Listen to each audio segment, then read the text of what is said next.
सभी दोस्तों को नमस्कार है। दोस्तों आशा करता हूं कि आप सभी अच्छे होंगे। दोस्तों आज के इस वीडियो में हम बात करेंगे एक कंप्रेशर के बारे में जिसका मॉडल नंबर है FR6G।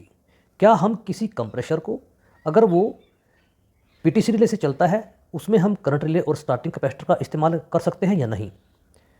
क्या वो कंप्रेशर अगर जाम हो गया है तो हम उस पर किसी भी स्टार्टिंग कैपेसिटर से ऑपरेट होने वाली करंट रिले को लगा सकते हैं या नहीं? इसी बात को आज हम इस वीडियो के माध्यम से जानेंगे।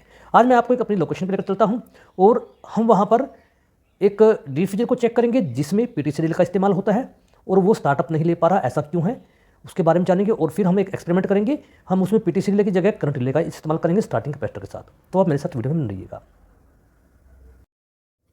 तो दोस्तों हम अपने कोल्ड चेन पॉइंट पर पहुंच चुके हैं और यहाँ पर मेरा एक डिफ्यूजर है जिसका तापमान बढ़ा हुआ है, वो बिल्कुल भी ठंडा नहीं कर रहा और तापमान +10 डिग्री तक पहुंच चुका है, जबकि हमारे डिफ्यूजर का तापमान -15 से -25 के बीच में होना चाहिए। ऐसा तभी हुआ जब इसका कंप्रेशर कंटिन्यू रन नहीं कर रहा। तो जैसे ही मैंने कंप्रेशर कंपार्टमेंट को खोला और इसके रिले प्रोटेक्शन कवर को हटाया तो उसमें पीटीसी रिले डिवाइस लगा हुआ है। दोस्तों ये एक डनफोर्स कंपनी का कंप्रेशर है FR6G। स्टार्टिंग डिवाइस मैं अपने साथ लेकर आया हूँ, फिर भी मैंने पुराने वाले को चेक किया तो लगभग वो मेरे को ठीक कंडीशन में मिला, कोई ब्रेक नहीं है। और मैं जो अपने साथ स्टार्टिंग डिवाइस लेकर आया था उनकी वैल्यू के साथ ये वैल्यू मैच कर रही है, लगभग हमारा स्टार्टिंग डिवाइस ठीक है। फिर भी मैंने स्टार्टिंग डिवाइस को बदल दिया है और दोबारा से डिफ्यूजर को सप्लाई दे दी है, लेकिन इसका कंप्रेशर का इंटरनल ओएलपी अभी ट्रिप किए हुए। जैसे ही वो नॉर्मली क्लोज की स्थिति में आएगा तो कंप्रेशर चलना चाहिए, ऐसा मैं उम्मीद कर रहा था।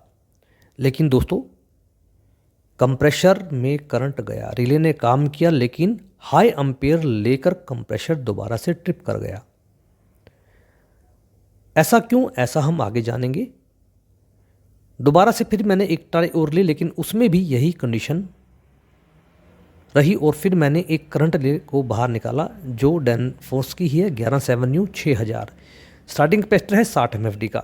अब मैं इस कंप्रेशर में ये लगाऊंगा, लेकिन ये मैं तभी लगाऊंगा जब मेरे को इसकी इजाज़त कंपनी देती है। यानी कि जिस भी कंप्रेशर पर आप काम कर रहे हो उसकी वाइंडिंग को चेक कीजिए, क्या उसकी वाइंडिंग सपोर्ट करती है करंट रिले और पीटीसी रिले दोनों को, क्योंकि ये एक यूनिवर्सल कंप्रेशर है और कंपनी कहती है कि आप इसमें पीटीसी और करंट रिले दोनों लगा सकते हैं। इसलिए मैंने तभी ही करंट रिले लगाई है और इसकी बातें मैं आपको आगे बताऊंगा कि आप किन किन कंप्रेशर के साथ ऐसा कर सकते हैं। दोबारा से मैंने सप्लाई दी लेकिन फिर भी हाई एम्पेयर लेने के बाद कंप्रेशर ट्रिप कर जाता है, जैसा अभी आप देख पा रहे हैं। यानी कि कंप्रेशर स्टार्टअप नहीं ले पा रहा, उसका जो पिस्टन है वो स्टक हो गया है।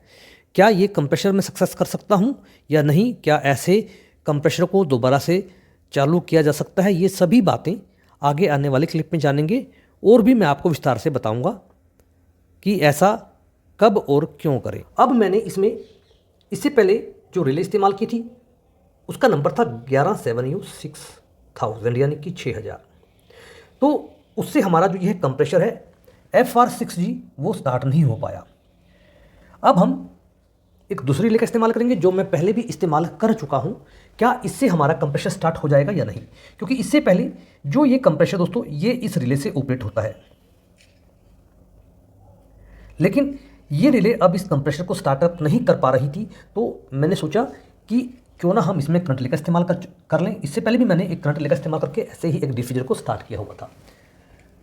लेकिन मैं आपको बताना चाहता हूं कि आप किसी भी कंप्रेशर पर पीटीसी रिले की जगह करंट रिले का कैपेसिटर के साथ इस्तेमाल नहीं कर सकते, क्योंकि दोस्तों ऐसा करना कंप्रेशर के लिए खतरनाक साबित हो सकता है। जो यह कंप्रेशर दोस्तों ये सपोर्ट करता है, इसकी जो वाइंडिंग है वो सपोर्ट करती है पीटीसी रिले और करंट रिले दोनों को।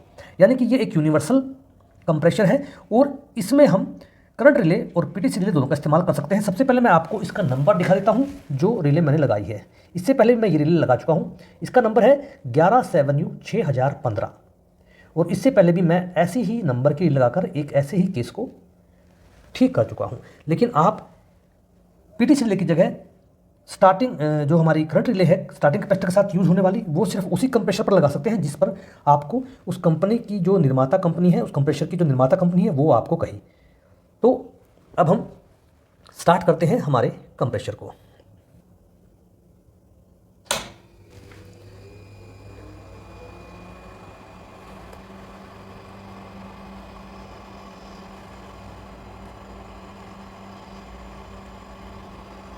और दोस्तों आप देख सकते हैं कंप्रेसर की भी आवाज़ आप सुन सकते हैं और फ़ैन मोटर की आवाज़ भी आप सुन सकते हैं।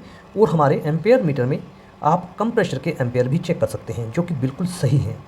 और कंप्रेसर स्टार्ट हो चुका है, डिस्चार्ज की जो पाइप है वो गर्म होना शुरू हो चुकी है। यानी कि अगर दोस्तों आपके इस टाइप के कंप्रेसर में जिसमें पीटीसीडी लगी हुई है और वो कंप्रेसर सपोर्ट करता है, उसकी वाइंडिंग सपोर्ट करती है किसी भी करंट रिले को स्टार्टिंग कैपेसिटर के साथ, तो आप जो कंपनी आपको बताती है कि आप ये स्टार्टिंग डिवाइस लगा सकते हैं कैपेसिटर के साथ, वही स्टार्टिंग डिवाइस और कैपेसिटर लगाएं और अपने डिफ्यूजर के कंप्रेसर को दोबारा से एक नया जीवन दे सकते हैं दोस्तों। क्योंकि कई बार क्या होता है कि जो हमारा कंप्रेसर है उसकी जो क्षमता है पिस्टन की वो थोड़ी डाउन हो जाती है, यानी कि वो घिस कर थोड़ा सा जो ज़्यादा टार्क है उसको उसकी ज़रूरत होती है और वो टार्क पूरा करता है हमारा स्टार्टिंग कैपेसिटर, लेकिन इसका यूज़ हम करते हैं करंट रिले के साथ। तो दोस्तों वीडियो आपको अच्छा लगा तो लाइक और शेयर कर दीजिएगा, सब्सक्राइब करना मत भूलिएगा।